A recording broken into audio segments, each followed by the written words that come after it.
সারা জীবন মা কালীর আশীর্বাদ লাভের 4টি টোটকা আমি জানাচ্ছি। মা কালীর কৃপা ও আশীর্বাদ সারা জীবন বজায় রাখার জন্য শাস্ত্রে কিছু বিশেষ নিয়ম এবং টোটকার উল্লেখ রয়েছে। আমি কয়েকটি টোটকা আপনাদের জানাচ্ছি। জবা ফুল ও লবঙ্গ অর্পণ করুন।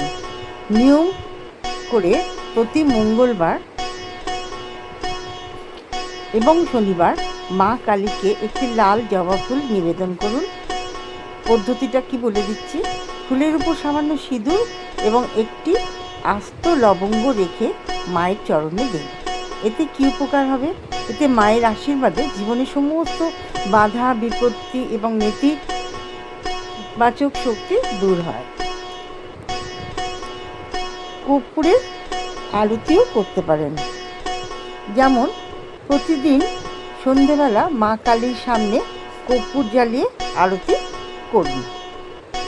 কীভাবে করবে? আরতি শেষে সেই কর্পূরের ধোঁয়া সারা ঘরে ছড়িয়ে দিন। এটি ঘরের বাস্তুদোষ কাটাতে সাহায্য করে এবং পরিবারের সুখ শান্তি বজায় থাকে। এছাড়া মহামন্ত্র জপ করতে পারেন। নিয়মিত প্রতিদিন স্নান সেরে শুদ্ধ বস্ত্রে মায়ের এই বীজ মন্ত্রটি 108 বার জপ করুন। ওম ক্রিং কালিকাওই নমঃ। এটি কি উপকার পাওয়া যায়?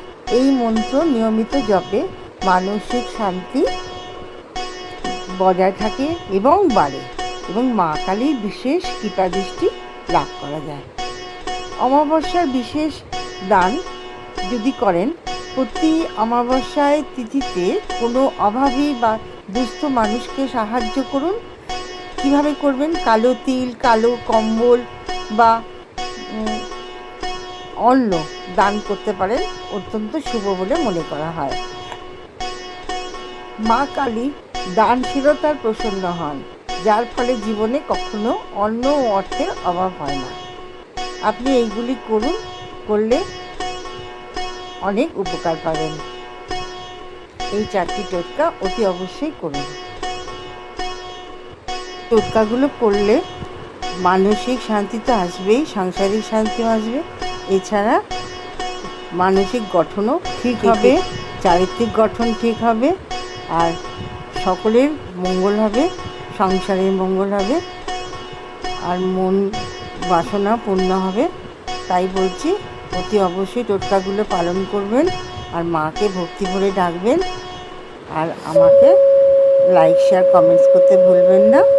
আর কমেন্টসে লিখবেন জয় মা কালী, জয় মা কালী, জয় মা কালী 3 বার। আর প্রত্যেক মঙ্গল আর শনিবার অতি অবশ্যই মায়ের নাম জপ করবেন। এতে সকলের ভালো হবে।